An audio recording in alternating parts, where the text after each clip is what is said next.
This is a video response to Mule Team 66.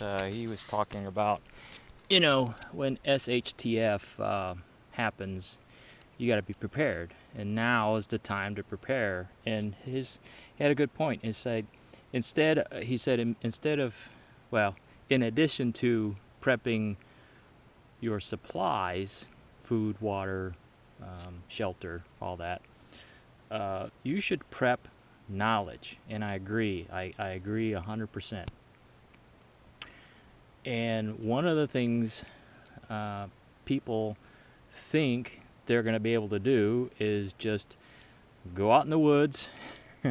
And Parlusk, he said, yeah, you people who don't do it often or don't do it at all think that you're going to go out in the woods and just survive. Yeah, that ain't happening.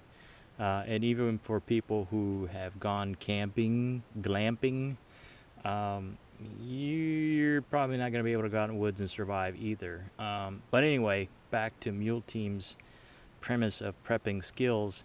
Something as simple as cooking on a fire, even boiling water, cooking anything on a fire is not as easy as you think.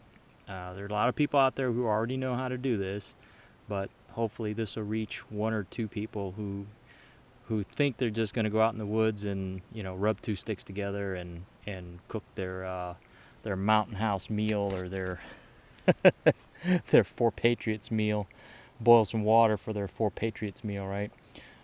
It's not as easy as you think. Now, once you know how to do it, it's easy.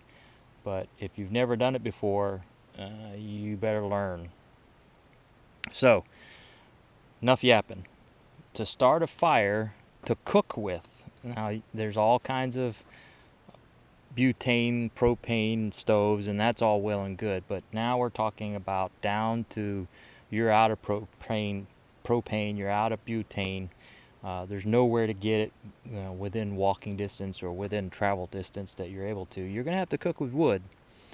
Hopefully it doesn't get to that point, but again, this is knowledge that you may want to pick up on, whether it be, go to the park, go camping or something and try to do it yourself. But to start a fire to cook with, there's prep work that goes into it. First, you're going to need your actual cooking coal wood, which is the big hunks, right? You're not going to just throw a match on this and it'll light and you can start cooking. You're not going to get a fire like this like in the movies.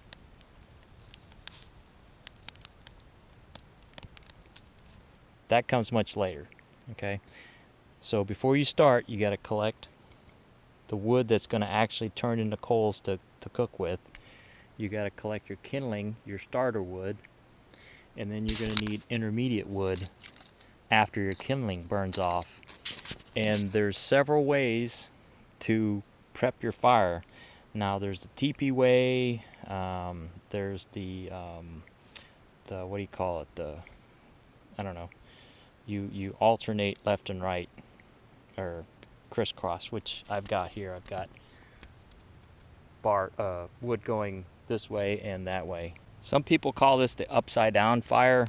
I call it the top down. It's more descriptive. You can get those fire starter kits, ferro rods, all that stuff. These are cheap. These are widely available, even a Bic lighter. And what I got is some fat wood here. All you need is just a little chunk, right? And I just got a piece of paper. Hopefully that stuff will still be readily available. If this is the first time you've ever done it, don't try rubbing two sticks together. Just make sure you have a lighter. Collect all your wood, all your prep work. So you're going to start with the big hunks on the bottom, and you're going to get your smaller pieces on top. And this is something you need to know. You need to collect plenty more than this, but this is just for demonstration. You probably need twice as much of this size sticks. You can either collect sticks or you can chop it, make your own kindling with a hatchet or whatever, right? And then you need your intermediate sticks. You don't need as many of these, but you will probably, again, probably twice as many of this size stick and twice as many as the kindling size sticks. And the small ones, you don't need as many to start, but you need to have some on hand if you want to start a fire for next time. All right, so then, real simple. You just light your fat wood or whatever, right? And you set it on top. And what's going to happen is this stuff's going to burn down, and the small coals from this is going to ignite the big hunks of wood. All right. So while the fat wood's burning, now you don't have to have fat wood. You can use just more sticks or more paper, but just make sure that you got enough to start lighting these smaller sticks. And I just start piling these small sticks on top. And what that'll do is get these small sticks to light, and then the small sticks will get the bigger sticks and the bigger sticks and the bigger sticks and so on. And eventually the small sticks will burn into a pile of coals, which will start burning the big pieces here. See? So you're getting a good flame over there. Yeah, that fat wood's going good. And what fat wood is is wood that has a lot of resin in it. So now I can put a little bigger stick on there. Right? It's not a fire and forget deal. You got to tend this thing until it starts taking off.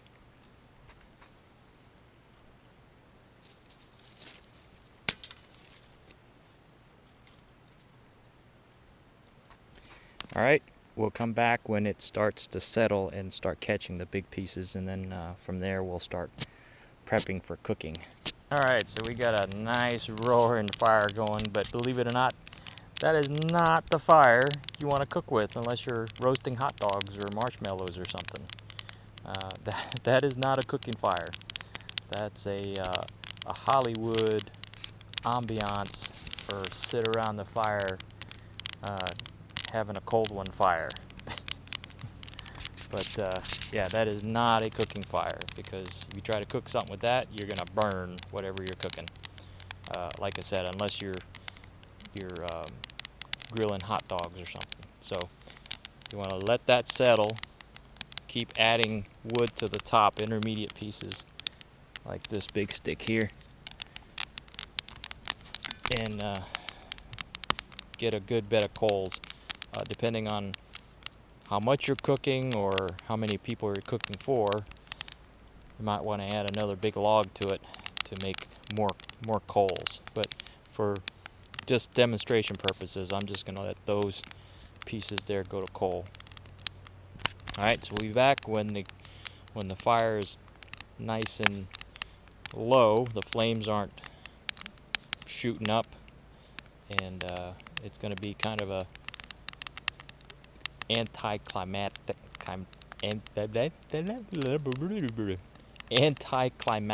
looking smoldering fire almost.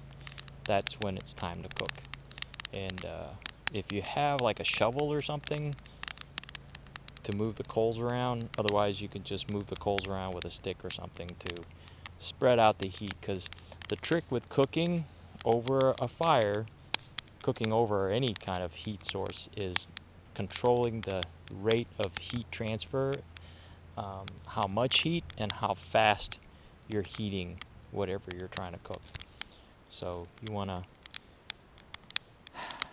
you don't want a roaring fire like that. You want coals, and if you want more heat, you add more coals. You want less heat, you take coals away. Now that the fire's mostly down, you don't have any roaring flames coming up, just kind of shake it down a little bit.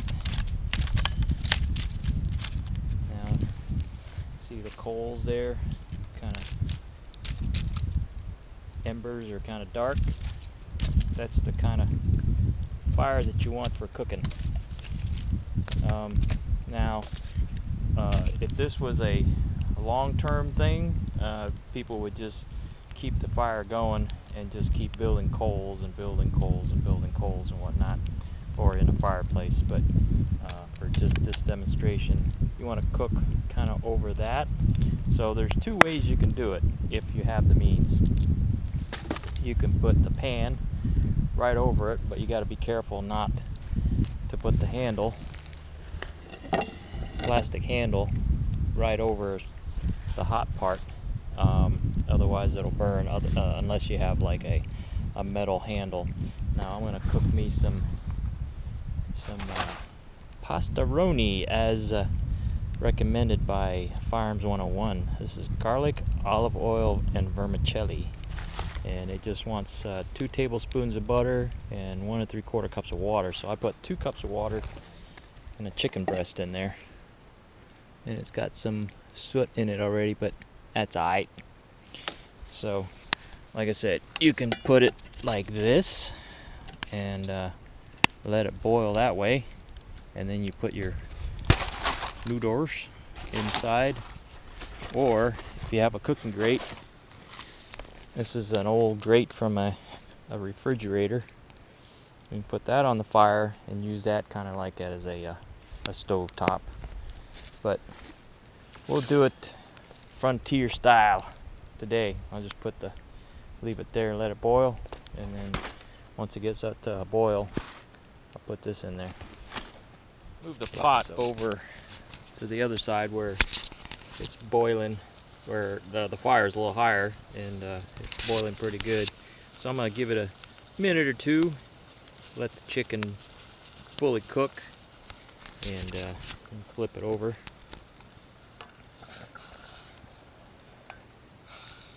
Yeah, it's looking good, looking good. So I didn't put any butter because I'm just going to use the chicken fat. Handle's nice, well, it's nice, not nice and cool, but handle's cool enough to handle. And that's how you do it. You just set it right on the coals, and not when it's shooting up flames and the coals are nice and smoldering, I guess you could call it. Okay, let's put the old pastaroni in there. It says to boil, I believe, for 6 minutes or something, or until the pasta gets soft. The trick to getting the pasta not to stick is not oil, it's salt. You want to put a little bit of salt, which I didn't. But if you don't want your pasta to stick together, you could start by putting a little salt, maybe just a pinch, or a couple of pinches of salt, dashes. Flavor pack's got a little salt, I'm sure. Let's see how much sodium is in it. So 690 milligrams of sodium. We'll be back. What I might do is, it's boiling pretty aggressively, so I might put the grill on there to do a simmer boil instead of a rolling boil. But that's what I mean about, you want to control the rate of heat transfer. This is transferring too much heat too fast, so I'm going to lower the rate of heat transfer by moving the cooking utensil away from the heat. Now you got a little simmer boil.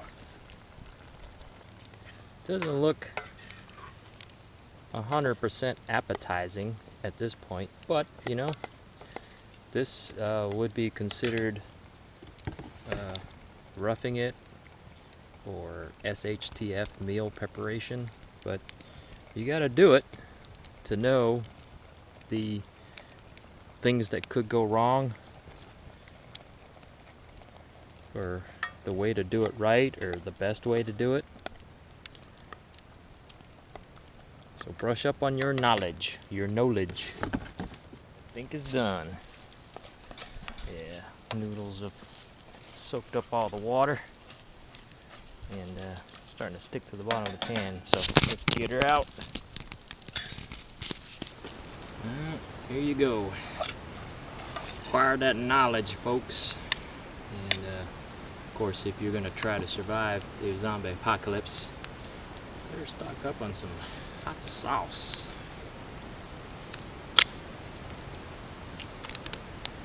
Gotta get yourself a VC truck knife.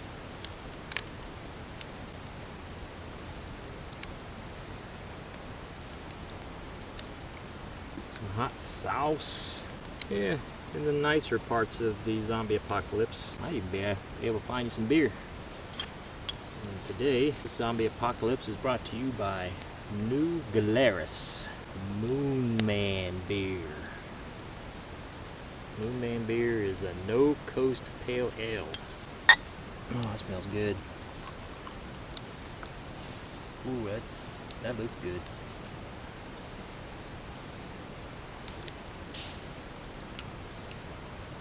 That's really good. Nice and smooth. Not bitter. Yeah, digging it. Alright, folks. Happy zombie apocalypse.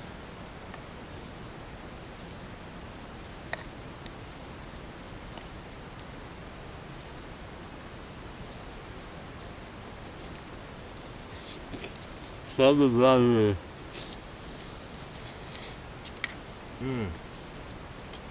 Hot. Hot.